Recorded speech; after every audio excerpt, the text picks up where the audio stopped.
Okay, so welcome to the Nursing Master channel once again। और अभी थोड़ा मुझे टाइम हो गया वीडियो डालने के लिए, क्योंकि मैंने टॉपिक्स तो कई सारे तैयार किए थे, लेकिन फिर मुझे याद आया कि इंटरप्रिटेशन ऑफ ईसीजी में बहुत सारे बच्चों ने देखा, उसमें बहुत हज़ारों व्यूज़ आए हैं। बहुत बहुत थैंक यू आपके उसको देखने के लिए। और उस पर कमेंट भी आया है कि वॉइस क्लियर नहीं है, या उसको एक बार फिर से रिपीट कर दीजिए। कुछ कुछ बच्चों को समझ में नहीं आया, थोड़ी और सिंपलिसिटी कर दीजिए। तो इसको थोड़ा सा और सिंपल करेंगे। इंटरप्रिटेशन ऑफ ईसीजी, ईसीजी पढ़ने का सही तरीका क्या है। आप लोग ईसीजी तो निकाल लेते हैं, है ना। ईसीजी निकालने मैंने ईसीजी पे क्लास करी है, ईसीजी का प्रैक्टिकल भी किया है कि कैसे लीड्स या इलेक्ट्रोड्स लगाते हैं, ठीक है। ईसीजी टोटल किस पे डिपेंड करता है? साउंड सिस्टम, इलेक्ट्रोकार्डियोग्राम, यानी कि जो हार्ट की साउंड निकलती है उसको वो इलेक्ट्रोड्स कैच करते हैं ना, chest electrodes and limb electrodes, उसको वो कैच करते हैं। कैच करने के बाद वो कुछ हमको इस तरीके का ग्राफ देते हैं। ये मैंने एक सिंगल ग्राफ बनाया है, ग्राफ पेपर आप लोग सब देखे ही हुए हैं, ठीक है। तो अभी मुझे सिर्फ आपको इस ग्राफ को समझाना है। ग्राफ को देख के कितनी पल्स रेट है ये भी मैंने एक वीडियो डाला है। You can see that how to calculate the rate of pulse by viewing the ECG. ECG को देखकर कैसे पल्स रेट निकाल सकते हो, उस पर भी एक वीडियो है। सो बेटा, जब ईसीजी हो जाता है तो बीइंग एज अ नर्स, हम डॉक्टर्स की बात नहीं करते, हम नर्स की बात कर रहे हैं। हमें क्या क्या ऑब्जर्वेशन करना है उस पर। तो पहले हमें देखना है वेव्स, कि जितनी वेव्स हमें चाहिए क्या वो है। फिर हमें देखना है कॉम्प्लेक्सेस, कि जो हमें कॉम्प्लेक्सेस चाहिए वो उसमें है, मिसिंग तो नहीं है, एब्सेंट तो नहीं है। अगर मिसिंग है तो फिर कोई ना कोई डिसऑर्डर है। फिर हमें देखना है इंटरवल्स, क्योंकि ये इंटरवल्स इंटरप्रेट करता है रेट और जो रिदम है उसको, ठीक है। सो वेव्स में हमारे पास पी वेव है, क्यू आर एस है, टी वेव है एंड यू वेव है। यू वेव बहुत सारे बच्चे नहीं जानते हैं, ठीक है, लेकिन मैं आपको बताऊंगा कि यू वेव क्या चीज़ होती है, ठीक।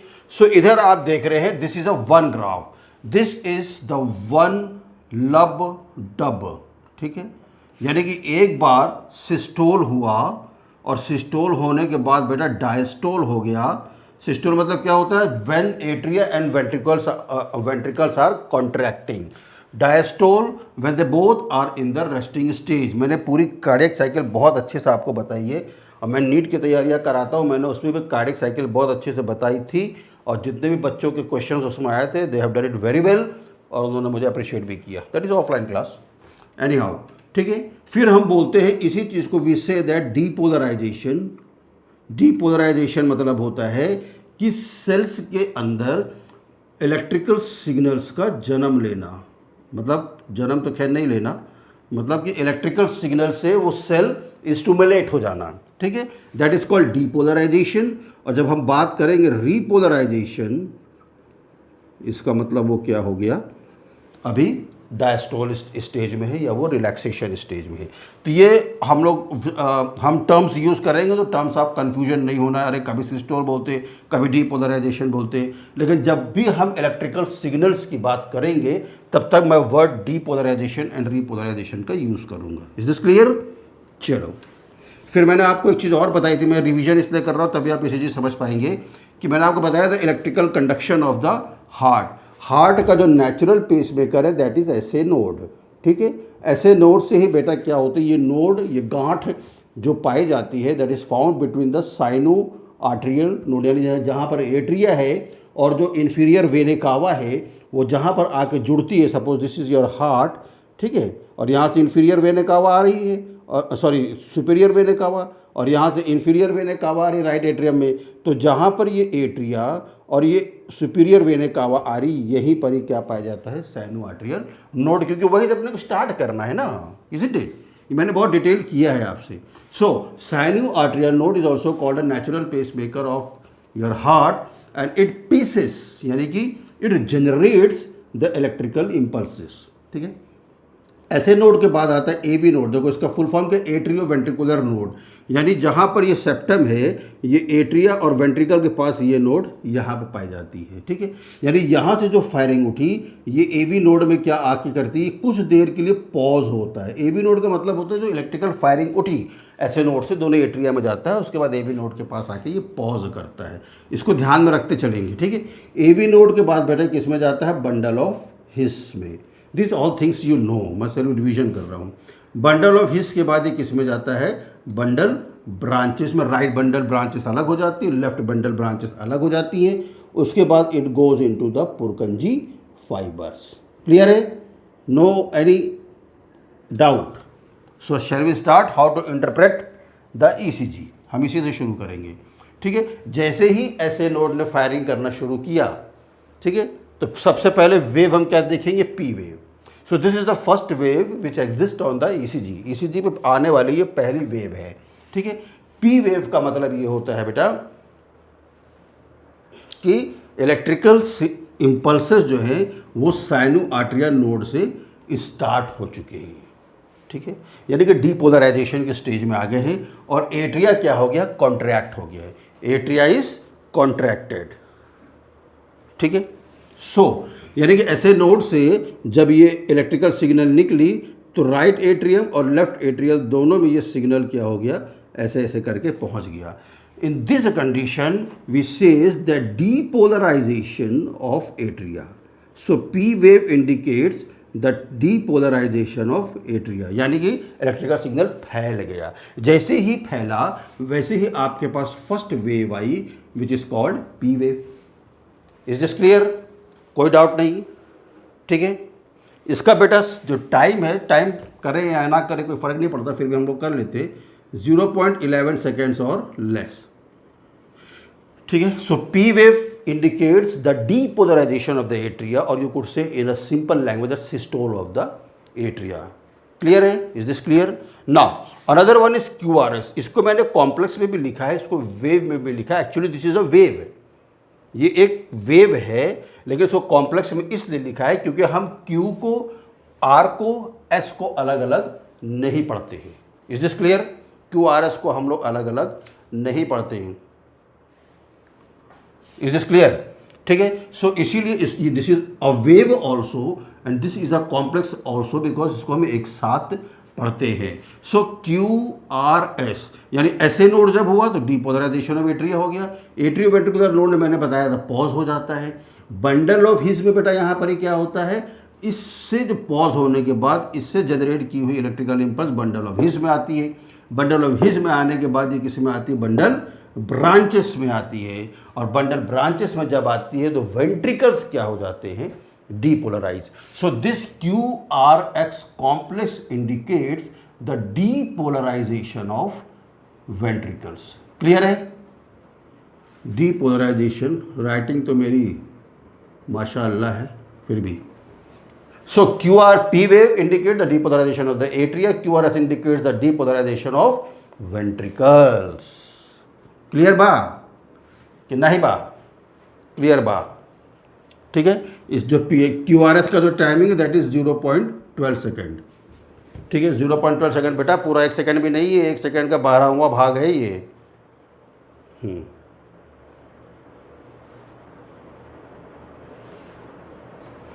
क्लियर है? Not T wave. मेरी बात समझ गए? P wave depolarisation of the atria, यानी एट्रिया का systole. QRX complex is the depolarisation of the ventricles, और you could say it the systole of the ventricles. Now what is this T wave? T wave is the repolarization of ventricles and atria both. किसी किसी किताब में सिर्फ दिया है कि ventricles, मगर किसी किसी बुक में दिया है कि एट्रिया दोनों। लेकिन एट्रिया जब रिपोलराइजेशन होता है तो बेटा उसकी वेव नहीं आ पाती। ठीक है, तो अब यहाँ तो कन्फ्यूजन वाली स्थिति हो गई, क्योंकि किताब में जो लिखा है मैं तुमको बता रहा हूँ, लेकिन मैं इसको हटा दे रहा हूँ ताकि तुम्हें कन्फ्यूजन ना हो कल को अपने परीक्षाओं में। So T wave is the repolarisation of ventricle, यानी कि वेंट्रिकल जब रेस्टिंग स्टेज में चला जाता है देन टी वेव क्या होती है, जनरेट होती है। तो एट्रिया क्या नहीं जाता, एट्रिया को भी तो जाना पड़ता होगा, तो एट्रिया भी जाता है रीपोलराइजेशन में या डायस्टोल की स्थिति में या रेस्टिंग की स्थिति में, मगर वो वेव जनरेट नहीं होती। किताब ऐसा भी लिखती है। तो तुम्हारे लिए मैं ये क्लियर कर दे रहा हूँ कि T wave is the repolarisation, यानी वेंट्रिकल का डायस्टोल। पी वेव का जो डायस्टोल होता है वो पी वेव ग्राफ में कभी नहीं आती है। क्लियर है? Now what is this you wave? ठीक है, यू वेव एक्चुअली ईसीजी में जल्दी दिखती भी नहीं है। ठीक है, यू वेव क्या है, थोड़ा मैं इसको शॉर्ट करना चाह रहा था मगर क्या करें, मेरी मजबूरी है ज़्यादा बोलने की। Okay, T wave. अब इसके बाद बेटा फिर एक पॉज होगा और यहाँ से फिर पी वेव शुरू हो जाएगी। ठीक है, फिर यहाँ से क्या हो जाएगा, सो इधर it is pause, here it is again P wave. ठीक है, फिर इधर से दिस इज अनदर वेव। तो अब यहाँ ये पी हो गया, ये क्यू आर एस टी। हम बात करें तो यू वेव की। यू वेव एक्चुअली ईसीजी में कभी आती नहीं है। ठीक है, मोस्टली यू वेव आती नहीं है, और आती भी तो एक बहुत छोटा सा यहाँ पर ही एक ऐसा दिख जाता है। मेरी बात समझ रहे हैं? यू वेव ये रिप्रेजेंट करता है कि जो पुरकंजी फाइबर से उन पुरकंजी फाइबर से क्या हो रहा है, रीपोलराइजेशन। यानी कि बंडल ब्रांचेस से जब पुरकंजी फाइबर्स में वो इलेक्ट्रिकल सिग्नल जाते हैं तो वहाँ ऐसा थोड़ी कि फिर कूद के दूसरे ऑर्गन में चले जाते हैं, वहाँ तो एंड होना पड़ता है। तो व्हेन जब इलेक्ट्रिकल सिग्नल यहाँ तक आया तो यहाँ पर ये क्या हो जाता, सारे इलेक्ट्रिकल सिग्नल की एनर्जी यहाँ पर ही ख़त्म हो गई। तो यही जब इलेक्ट्रिकल एनर्जी ख़त्म हो जाती है तब क्या होती है, यू वेव अपीयर होती। Got my point? The repolarisation of the Purkinje fibres indicates the you wave, लेकिन मोस्टली इसी चीज़ में प्रेजेंट हो भी सकती है और नहीं भी हो सकती है। लेकिन अगर प्रेजेंट है, ऐसे तो अमूमन पता नहीं चलता, आप एज अ नर्स नहीं समझ पाएंगे उसको, लेकिन आप शायद समझ जाए। अगर टी वेव क्या होता है, यू वेव अगर प्रेजेंट है तो इसका मतलब पेशेंट को क्या है, हाइपोकलीमिया। इसको मैं हटा दूँ, इसको हटा देता हूँ। हाइपोकलीमिया, हाइपोकलीमिया मतलब होता है कि पोटेशियम की कमी। If the T wave is present, sorry again T wave, if the you wave is present, you wave मैंने क्या बताया था, repolarisation of the Purkinje fibres. अगर यू वेव प्रेजेंट है तो उसका कारण क्या है, हाइपोकलीमिया, हाइपरटेंशन या कोई हार्ट डिजीज़, कोई भी हार्ट डिजीज़ हो सकता है, कोई स्पेसिफिकेशन नहीं है। ठीक है, तो हाइपोकलेमिया मतलब होता है कि पोटेशियम की मात्रा कम हो जाना। हालांकि potassium is a very abundant electrolyte present in, या ion present in the cells, मगर जब कम हो जाता है हार्ट के सेल्स में तो यू वेव जनरेट होती है। Is this clear? चलो अब हम इंटरवल्स की बात करेंगे, पॉज करके लिख लेना। चलो now we will talk about the intervals. Intervals क्या इंडिकेट करते हैं?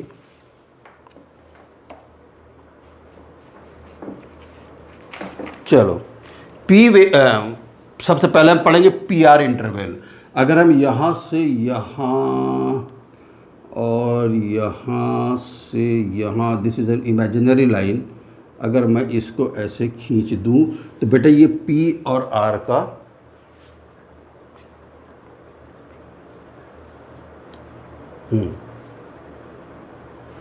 ठीक है।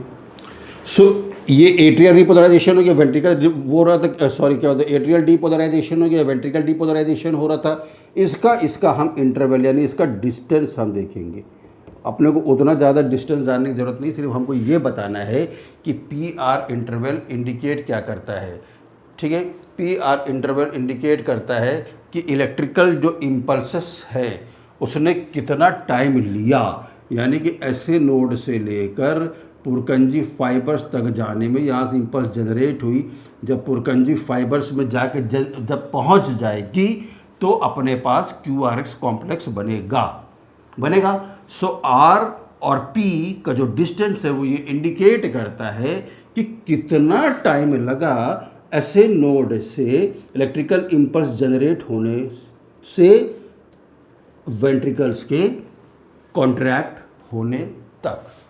आई थिंक आई एम क्लियर? ठीक है। So P R interval indicates that how much time electrical impulses took to reach from atria to ventricle. तो electrical impulses ने कितना समय लिया, this is called a PR interval. ठीक है ना. ST सेगमेंट पूछ रहा है. ठीक है, अब चलो फिर इसको ऐसे कर लेते हैं. ठीक है, सबका डिस्टेंस होता है. This is ST segment. तो ST सेगमेंट यहाँ का भी हो सकता है, ST सेगमेंट हम यहाँ का भी, हर एक ग्राफ को ले सकते हैं. हम सिंगल ग्राफ की बात कर रहे हैं. सो this is ST segment. Actually segment बोला है, but this is also a interval. So ST segment represent the time between the depolarization of the ventricles and repolarization of the starting of repolarization of the ventricles.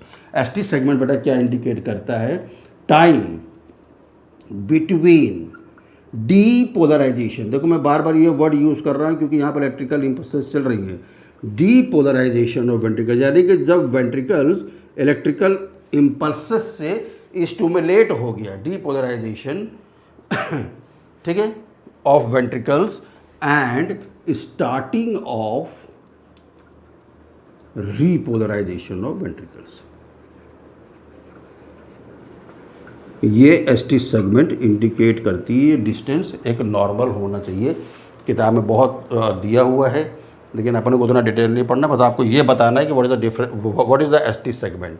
तो कब यहाँ पर ST segment क्या है, ventricle जो depolarise हुआ था वो अब रीपोलराइज स्टार्ट होने में कितना टाइम लगेगा, that is called the ST segment. Is this clear? Now QT interval है तीसरा. हटाओ इसे, पॉज करके देख लेना.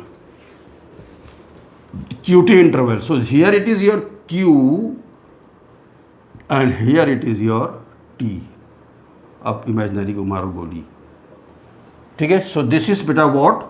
QT interval. Now what does this QT interval represent? The total time for ventricular depolarization and repolarization. So QT segment indicates total time. पूरा time कितना लगा किसके भी किस लिए, डीपोलराइजेशन एंड रीपोलराइजेशन. इसको समझ जाना, रीपोलराइजेशन ऑफ वेंट्रिकल्स, यानी वेंट्रिकल्स में कब करंट घुसा और कब वो करंट का काम खत्म हो गया. This is QT indicates this. I think it is clear. Now अब बेटा है क्या है, PP इंटरवल. PP. अब PPP के लिए तो दो ग्राफ चाहिए, पॉज करके लिख लेना. PP इंटरवल के लिए दो ग्राफ चाहिए, क्योंकि एक ही ग्राफ में एक P आएगा ना. So this first graph and this another graph का P तुम्हें पता है, systole of the atria. This is a PP interval. PP interval indicates the rate and rhythm of atria. यानी एट्रिया का भी तो भैया रेट रिदम होगा. हालांकि वेंट्रिकल्स का जो कॉन्ट्रैक्शन होता है उसी से हमें पल्स मिलती है, क्योंकि वो बहुत मेजरली अमाउंट में ब्लड छोड़ता है. लेकिन एट्रिया का भी तो एक ग्राफ का P वेव दूसरे ग्राफ का P वेव का जो डिस्टेंस है, अगर वो इक्वल है तो हमें ये बताता है कि एट्रिया का नॉर्मल रेट एंड रिदम चल रहा है. सो PP interval indicates the rate and rhythm of atria. ठीक है ना. RR इंटरवल लास्ट बचा है, RR इंटरवल. बिठा दो इसे, फास्ट चलो फास्ट. ओके ना. RR इधर तुम्हारा R है एंड इधर तुम्हारा R. इसके लिए भी दो ग्राफ चाहिए. So this is RR interval.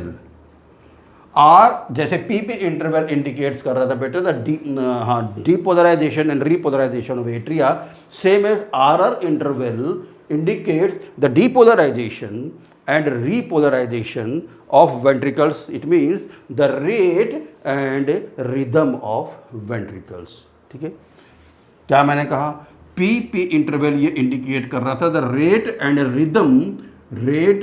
Rhythm किसका, एट्रिया का. PP तो पता चल गया किस लिए, P वेव कब बनती है, जब एट्रिया कॉन्ट्रैक्ट होता है या डीपोलराइज होता है. हम जब RR की बात कर रहे हैं, so this RR interval indicates the rate and rhythm of ventricle. तो इसको जीवन भर याद रखना. ठीक है, आई think I am very clear. और अब तुम्हें साउंड भी अच्छी आएगी. मेरी उन बच्चों से भी बहुत धन्यवाद जो समझे नहीं, लेकिन ईमानदारी से उन्होंने बोला कि सर आप हमको समझाइए, दोबारा क्लास बनाइए। किसी एक बच्चे ने तो ये भी लिख दिया कि खुद बोलते हो तो खुद सुना भी करो। तो अभी मैं सुन लूँगा, इनकेस अगर आवाज़ फिर ठीक नहीं होगी तो बाबा मैं नहीं इसको अपलोड करूँगा, अगर आवाज़ सही रहेगी तो अपलोड करूँगा। वीडियो अगर आपको अच्छा लगा है तो इसको बेटा ज़रूर से लाइक करना, शेयर करना और सब्सक्राइब ज़रूर से करना। नए लोगों के पास भेजना, सब्सक्रिप्शन होगा, सब्सक्रिप्शन होने से मेरा चैनल मोनेटाइज होगा। मोनेटाइज हो जाने की वजह से कुछ पैसे अगर यूट्यूब मुझे देना शुरू करेगा तो फिर मैं ये काला सफ़ेद बोर्ड हटाऊंगा, मैं पंखे में नहीं पढ़ाऊंगा, मस्त एसी लगाऊंगा और आपको कंप्यूटराइज बोर्ड में पढ़ाऊंगा। मगर that journey is very long, मजाक कर रहा हूँ आपसे, लेकिन सब्सक्राइब ज़रूर करिएगा। Okay, thank you.